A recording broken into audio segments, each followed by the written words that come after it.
Bonjour à tous et à toutes. Cette semaine, on regarde une notion qu'on a déjà vue en français cette année. Donc, c'est un peu une révision, si on peut dire. Ce qui va être plus long à faire cette semaine, ça va être le devoir, les exercices que je vais demander parce que vous allez devoir mettre en pratique cette notion-là, en fait.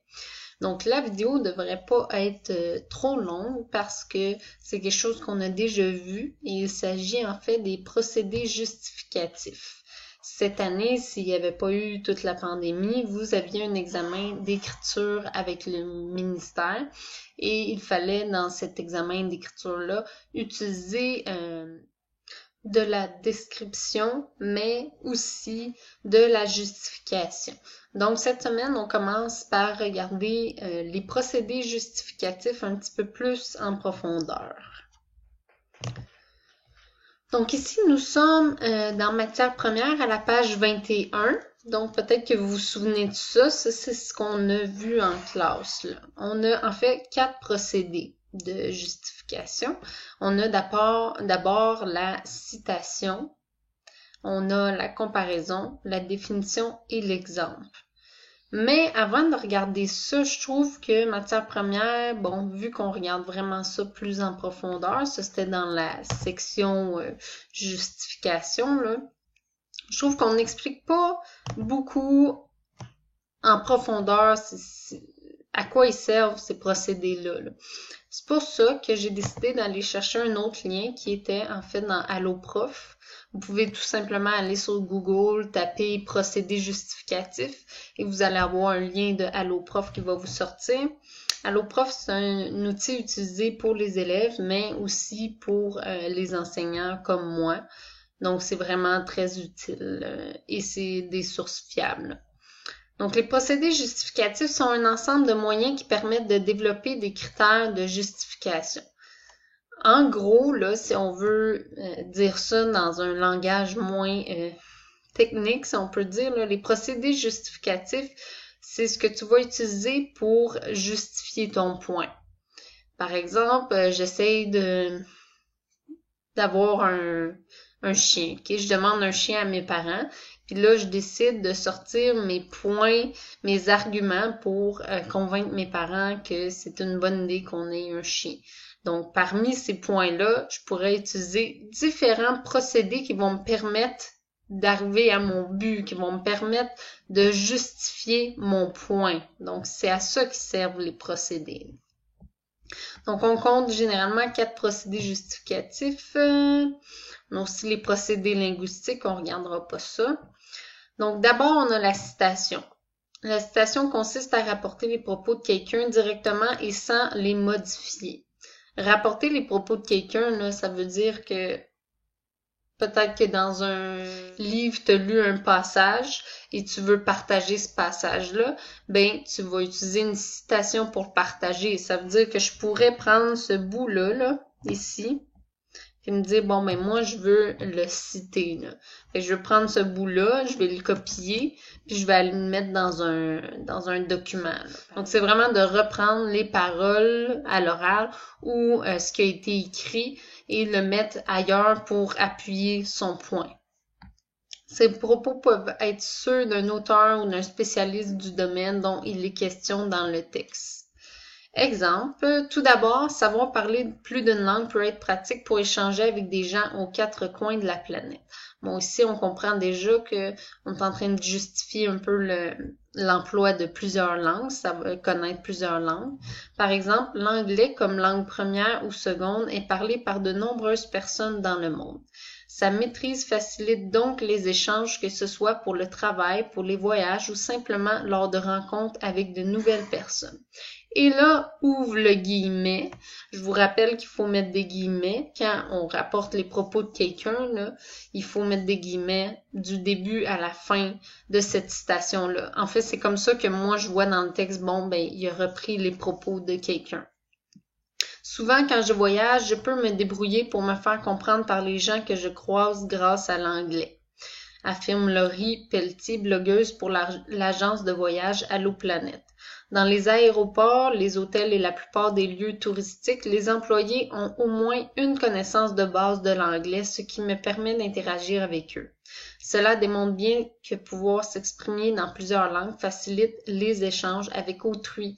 Donc ici, on voit même, là, on a donné une citation, puis on a même appuyé après avec la dernière phrase là, qui dit justement que ça démontre, là, ici on a l'avis d'une experte en voyage, si on peut dire, qui dit que ça lui a facilité la vie, là, elle, de connaître l'anglais. Donc, on a utilisé le procédé de la citation pour venir appuyer le point, là.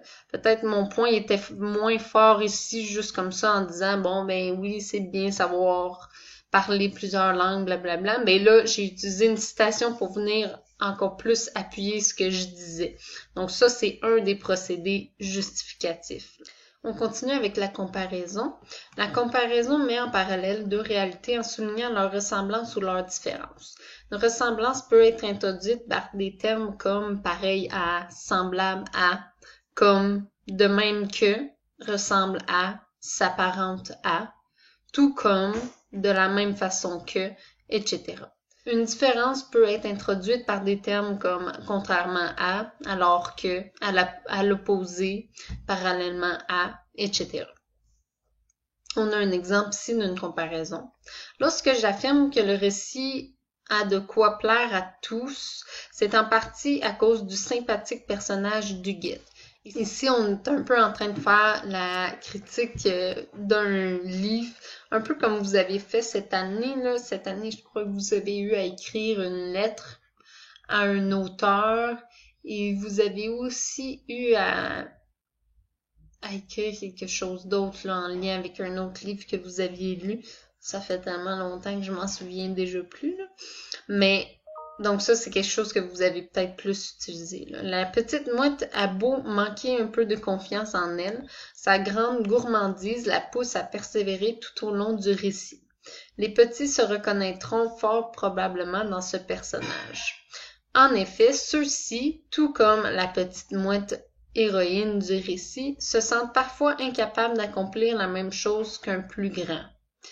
Donc ici, on a fait référence au fait que Huguette, c'est une petite mouette, puis elle manque un petit peu de confiance en elle. Et là, on a comparé le personnage de la mouette aux petits qui vont lire le livre, en fait, pour montrer qu'ils peuvent voir une ressemblance entre eux, que des fois, ils n'ont pas l'impression qu'ils peuvent faire les mêmes tâches que les adultes peuvent faire, et la petite mouette Huguette aussi, qui a de la difficulté, qui manque un peu de confiance en elle.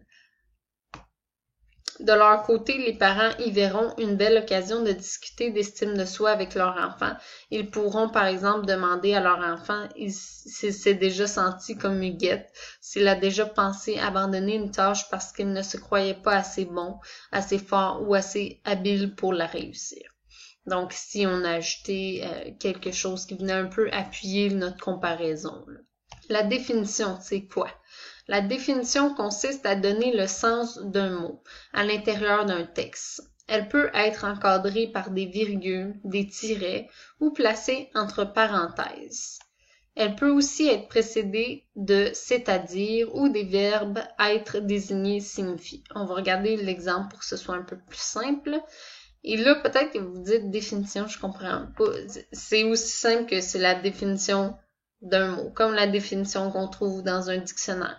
Mais on va voir en quoi c'est utile des fois d'utiliser une définition pour venir appuyer et justifier son point. Ensuite, le récit d'Huguette la mouette a de quoi plaire à tous, car il contient une morale universelle. Une morale, c'est un énoncé ou une règle de vie ou une règle qui vise à faire prendre conscience de ce qui est bon ou mauvais pour la vie en société. Dans l'histoire de la jeune mouette, ce sont des valeurs de partage et de générosité qui sont transmises. Sans trop en dire aux futurs lecteurs du récit, on peut dire que l'aventure d'Huguette se termine sur une bonne note qui incitera les petits comme les grands à laisser plus de place au partage dans leur vie de tous les jours. Donc on voit ici la personne vient justifier le choix de son roman une deuxième fois avec le fait que il y a une morale universelle. Universelle qui veut dire, dans le fond, qui va toucher un peu à tout le monde, qui va toucher tout le monde, je veux dire. Donc ici, on ajoute une définition pour expliquer un peu c'est quoi une morale et on vient appuyer ça. Là. En quoi la morale qui est dans ce livre-là va venir rejoindre plusieurs lecteurs. Puis vous voyez, même en vous expliquant dans ma vidéo, j'ai décidé d'utiliser une définition puis de vous définir universelle. Donc des fois, on n'a pas l'impression qu'on le fait, mais c'est parce qu'on s'en rend peut-être pas compte, ok? Et finalement, l'exemple. L'exemple est une façon d'illustrer un propos à l'aide de mots. L'auteur utilise des références que le lecteur peut connaître pour l'aider à comprendre l'information qu'il souhaite transmettre. L'exemple est souvent introduit par des expressions comme telles que, par exemple, comme. L'exemple, ça va englober beaucoup de choses. Ça peut être un exemple personnel, un exemple vécu. On va regarder un peu l'exemple ici pour s'aider. Exemple, on a le même exemple qu'on avait en fait là ici avec la comparaison. On va voir que notre comparaison était ici. En effet, ceux-ci, tout comme la petite mouette héroïne du récit, se sentent parfois incapables d'accomplir la même chose qu'un plus grand. Et là ensuite, on voit que dans le même paragraphe, on a utilisé aussi l'exemple.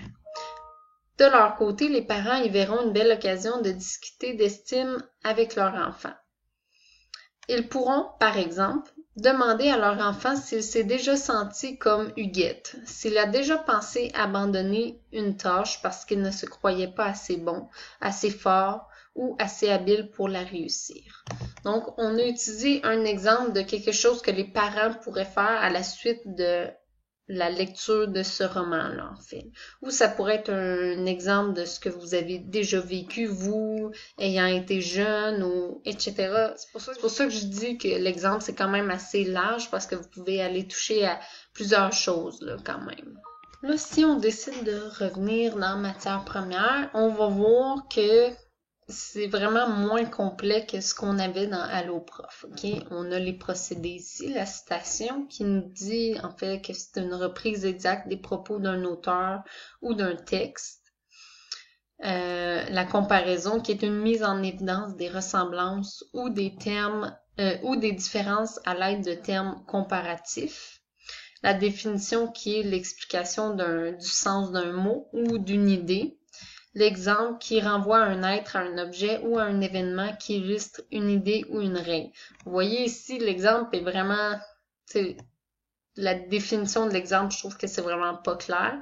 C'est pour ça que je vous ai apporté sur Allo Prof parce que je trouvais que c'était un petit peu plus complet, là.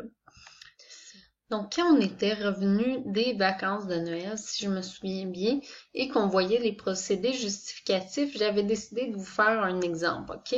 Je vous avais mis des paragraphes vides avec une ligne pour qu'on trouve, bon, mais c'est quoi ces différents procédés justificatifs-là?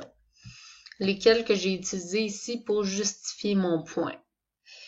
Et là, mon point ici que je développe dans ce texte-là, c'est pourquoi le temps des fêtes, c'était magique ou pourquoi on aime le temps des fêtes. Donc d'abord, je porte effectivement le temps des fêtes dans mon cœur, en partie parce qu'il me permet de voir mon hilarante famille.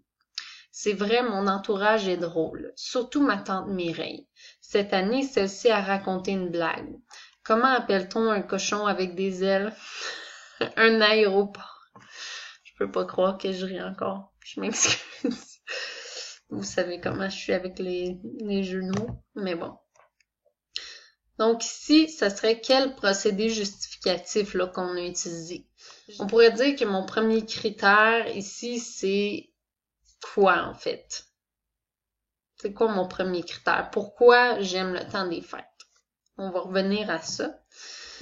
Ensuite, j'aime la fin décembre parce que beaucoup plus de monde participe à ces festivités. En effet, il me suffit de comparer ce temps aux autres fêtes pour vous prouver mon point. À l'Halloween, par exemple, une majorité d'adultes ne se déguisent pas sous prétexte que cela est enfantin. Comparativement à la fête du 31 octobre, beaucoup d'adultes retombent carrément en enfance durant la période des fêtes. De plus, j'aime ce temps où il y a plein de décorations telles que des couronnes, des arbres, des clochettes, car j'y vois mes proches et cela me permet de faire une auto-rétroaction. En réalité, une auto-rétroaction est en réalité je vais dire en réalité 2 fois, est en réalité un bilan de mon année, c'est-à-dire l'état ou le résultat global des 12 derniers mois. Finalement, j'aime ces vacances parce qu'elles me permettent, en tant qu'adulte, de faire plusieurs tâches que je n'ai pas le temps de faire lorsque je travaille. Par exemple, j'ai la possibilité de faire des tâches ménagères dans la maison, cuisiner de la nourriture, écouter la télévision, voir mes amis, finir un livre, etc. Déjà ici, là, si je vous demandais comme exercice de trouver c'est quoi les procédés justificatifs, il y a des indices qui nous aident. Comme par exemple, si ça commence avec quoi, là? On a un guillemet qui commence et qui ferme. Habituellement, un guillemet, ça veut dire quoi? Ensuite, on a le mot comparé ici. On a encore le mot comparativement ici. On a un exemple qui va peut-être venir nous mélanger. Ensuite, on a ici qui est un petit peu plus difficile à trouver. Peut-être le c'est-à-dire qui nous donne un indice. Et ici, le fameux par exemple qui se trouve ici. Donc, de quoi s'agit-il? En fait, les procédés justificatifs, ici, si vous aviez bien compris, d'abord, c'est la citation. Donc, pour ici prouver mon critère, pour prouver le point que le temps des fêtes, c'est vraiment bien, j'ai décidé d'utiliser un exemple. Parce que mon critère ici, on ne le voit pas tout de suite, là, mais mon critère, c'était que ma famille est hilarante. Puis le temps des fêtes, ben, ça me permet de voir ma famille. Et pour prouver ce critère-là, ben, j'ai décidé d'utiliser une citation qui expliquait comment ma famille est drôle. Donc là, j'ai montré une blague que ma tante avait racontée, par exemple.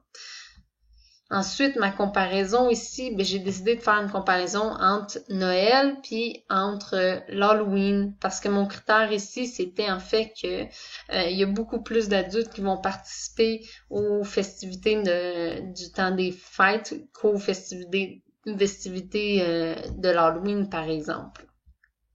Ma définition ici, ben, j'ai parlé un peu de l'autorétroaction. Qu'est-ce que ça me fait? Tu sais, c'est la fin de l'année. Ça fait en sorte que je pense beaucoup à comment se sont passés les 12 derniers mois, qu'est-ce que j'ai accompli, etc. Et je vous explique ici c'est quoi une autorétroaction. Et finalement, l'exemple, qu'est-ce que j'ai le temps de faire pendant le temps des fêtes, etc. Si on regarde ma dernière version ici, j'avais décidé de vous identifier les marqueurs de relation qui commencent mes textes, de vous identifier mes critères. Donc, mon premier critère, c'était que ça me permettait de voir mon hilarante famille. Ensuite, mon deuxième critère, pourquoi j'aimais le temps des fêtes, c'est que plus de monde participait à ces festivités-là. Ensuite, que ça me permettait de voir mes proches et conséquemment que ça me permettait de faire un peu une rétroaction de ce que j'avais vécu durant la dernière année. Et finalement, que ça me donnait plus de temps pour faire des choses. OK? Donc, ça, c'était un exercice qu'on avait fait. Je vous le montrais parce que je trouve des fois les exemples qu'on nous montre sont un petit peu plus difficiles. Mais si vous avez encore de la difficulté à comprendre un peu c'est quoi ces 4 procédés-là, n'hésitez pas à m'écrire, à me poser des questions. On peut toujours aussi organiser une rencontre, il n'y a pas de problème. Bonne journée!